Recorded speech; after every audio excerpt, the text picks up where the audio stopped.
Fabian Hamilton, did you grow up in a political household? I certainly did, Gloria. Both my parents were Liberals, not Liberal Democrats, but the old-fashioned Liberals, the party of Joe Grimmond and Jeremy Thorpe. And they were quite close to both, actually. My dad was Thorpe's London solicitor. Gosh, busy job. Yeah, it certainly was. Well, he didn't do any of the crime stuff, Right, of course. okay. He just did the non-political administrative work. But Dad stood for Parliament 4 times for the Liberals. The first time when I was 11, in 1966. And I wandered the streets of Wandsworth with him and listened open-mouthed to what people were saying on the doorstep. Oh, yes. Oh, we like the Liberals, but we're not going to vote for you.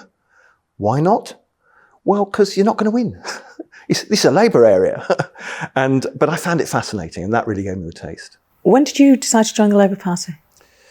When I was at university, kind of like most students, I toyed with all sorts of lefty, crazy, radical organisations. But finally, in 1976, I would say, a few of us decided to join the Labour Party. And one of our friends who worked for one of the students' unions in York stood as a candidate for the council. Now, he didn't win the seat, but we worked with him, and we really enjoyed being part of the Labour Party. And of course, Alex Lyon, Claire Short's late husband, was then the MP for York, and he was Home Office Minister. And it was a joy to campaign with him. He was a great man. You're Jewish. Tell me what being Jewish means to you. Well, it didn't mean a lot when I was a child. It meant going round to grandma's in Kilburn for some sort of weird meal where you couldn't eat bread. I only later found out it was called Seder night, and it was the night before Passover or Pesach, which Jews have just celebrated around the time of Easter. But nobody actually explained what this was all about. So I grew up knowing little bits about Judaism, knowing we were Jewish, of course, knowing that we'd had family who'd been killed in the Holocaust, but not understanding what it was all about because we didn't go to synagogue. I didn't have a bar mitzvah. My father was from a Sephardic background. My mother was from an Ashkenazi background. So, Eastern Europe, Riga, Latvia, Russia, and my dad sort of North Africa and ultimately the Ottoman Empire. So very, very mixed. But I think after the war, a lot of Jewish people either became more orthodox and observant, or they tried to assimilate completely. And my family decided to assimilate, even though my grandfather had been a rabbi. Actually, before we go on to that, how did the anti-Semitism, obviously it affected everybody in the Labour Party. It was a great source of shame for many people in the Labour Party. Did it feel different to you as someone of Jewish? Well, oddly not, because I only speak for myself, because I know a lot of my colleagues, especially my female colleagues, had a terrible time. But what I found was it was a bit like Iran, you couldn't talk about Israel. You could talk about Judaism. Now, of course, the two are completely intertwined. You go to a synagogue on a Sabbath, on the Shabbat service, and you have a prayer for the President of Israel and the State of Israel, and a prayer for the Queen and Her Majesty's government in the UK. So Israel and the Jewish faith are absolutely inextricably intertwined. But of course, in Iran, you're not allowed to talk about Israel, but you are very, very much allowed to worship, and synagogues are protected, and there's a place in the Majlis for a Jewish MP. But you dare talk about Israel and you're in trouble. And I felt it was a bit like that. You could never be sympathetic to Israel. But I never felt threatened as a Jewish man. I think a lot of my female colleagues did, though, and it was shocking. So you were elected in 1997, that amazing Labour victory. You're now 67 years old. Can't believe it. I can't believe it, looking at you. Fit and healthy? You cycled here, which is why I'm asking you that question. Yes, well, cycling saved my life in a way. Back in 1999, I started getting hypertension, high blood pressure. And given that my father had died of heart disease and my mother was not terribly well towards the end of her life, and she died aged 70, just 72, heart disease, my doctor said, if you don't want to go the same way as your parents, you need to start doing exercise. Now, I was totally anti-exercise. I hated sport. And my dad loved sport, by the way, but he didn't play much in his later years. I reluctantly decided to cycle. My doctor said, go cycling or go swimming. Well, I hate water and I can't stand swimming. So, and boys and machines. So I quite liked cycling, the idea of a mechanical thing. And I got into it in a big way. And the sort of short runs on the bike turned into commuting every single day from my mum's house in Willesden Green to Parliament. So it's 7.5 miles each way. So I did 15 miles a day on a metal bike. It wasn't a very fast bike, but it got me fit. And then gradually, I got onto better and better bikes, which I now build for myself. But that actually transformed my health. I lost weight, and I was just fit. I started getting muscle where I never thought there was muscle, like around your knees and things. And it really, really saved my life, I think. Did you change your diet? Do you drink alcohol? Have you ever drunk alcohol? I have. I used to run a wine company, actually, that did really well. So I used to do wine tastings. I was never a great drinker. A bit like my dad. My mum liked a glass of wine. My dad, a bit reluctant. I used to like sort of gin and tonic and obviously wine and beer, but I've just given it all up. If you're diabetic, which I was diagnosed with when was it, 2010, you've got to be very careful about alcohol because of the sugars. And I more or less gave up. I never enjoyed drink much. I enjoyed the wine tasting, but I spat it out. Most of my colleagues didn't. So I quite like the flavours, but I'm not a great drinker, and I hardly, Christmas maybe, birthdays, and that's about it. Gosh, if only. It helps say lots of viewers. But Gloria, it helps when you don't enjoy it particularly. Yes. And you don't find it satisfying. Yeah. Yes. It's a curse, which I do enjoy it. No, but it's not just. So you arrived here on a bike, but you also ride a motorbike. Yes, well, it's an interesting one, that, because a friend of mine who's a fire officer in Leeds, actually, and you've got to be incredibly fit to be a fire officer. You can't say fireman anymore. And he is a keen cyclist, and he and I went to France, to Paris, 10 years ago, actually, 2012.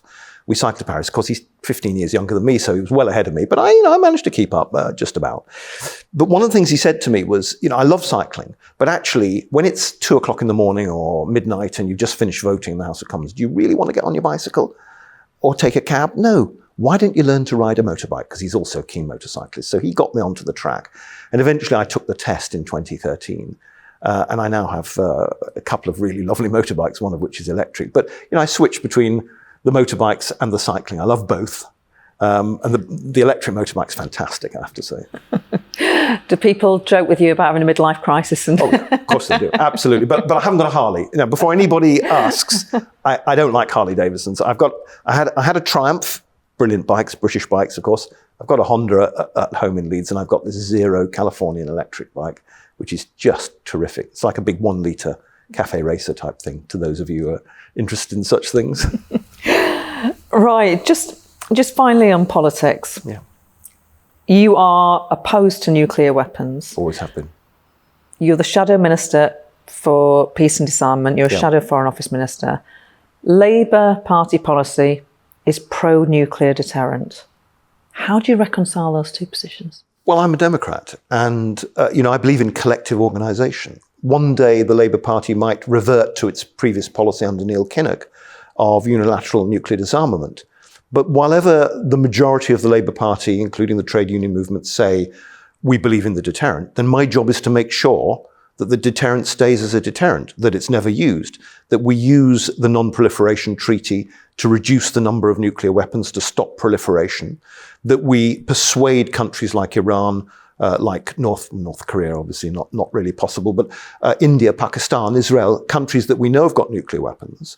We persuade them that this is actually not the best way to defend your country, and that if you're like Iran and you've signed the NPT, then you're entitled to civil nuclear power and nuclear technology for medical use, but not to weaponize it through plutonium.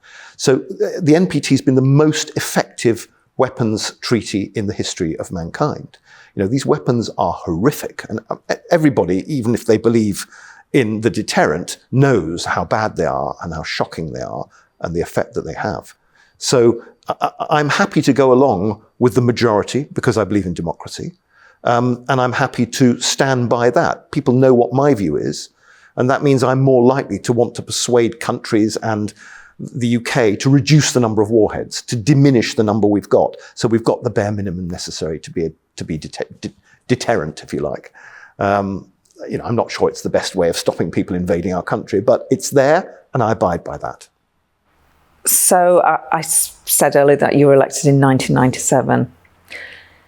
It's a long time since the Labour Party had any sort of victory, never mind a victory like Correct. that. 2005, the last time the Labour Party won an election. How do you go from those dizzy heights to some of the darkest and deepest lows that you have been witness to during your time as a Labour MP? I think you've always got to have faith in human beings. Now, what we're seeing in Ukraine obviously leads you to think that all of humanity is doomed, but that's not the case. Every single day, as a constituency MP, I see the best of humanity, as well as sometimes the worst. I see people who will do something for their neighbours, their friends, their family, their community, without knowing those individuals personally.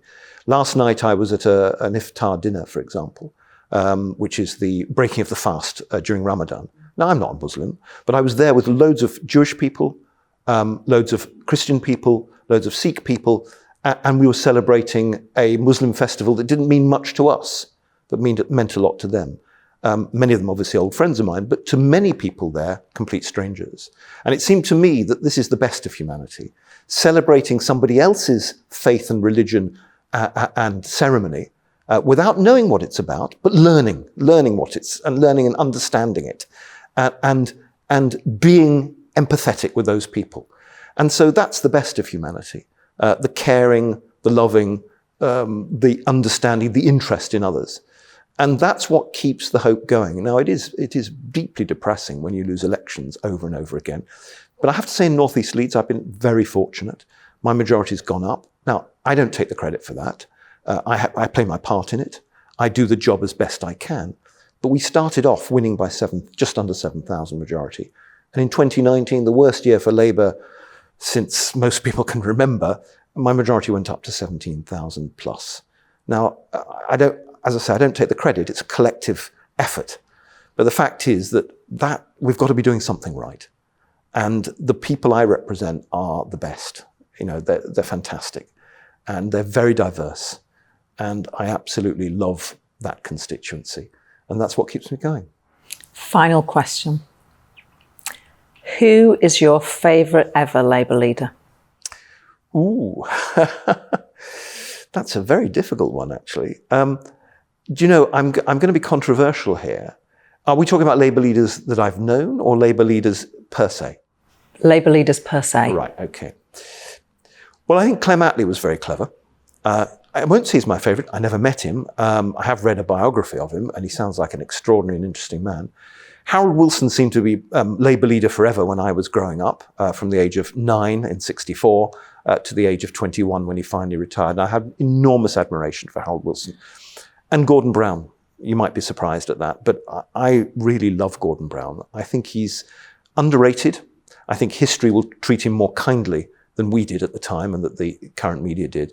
So I'm sorry I can't really answer that, but I'd say between the two, difficult one, possibly Harold Wilson, because I looked up to him, whereas Gordon was a colleague. Yeah. But both have their place. Obviously, Wilson much more successful because he won elections and Gordon didn't, tragically. Fabian Hamilton, thank you very much indeed. Thank you.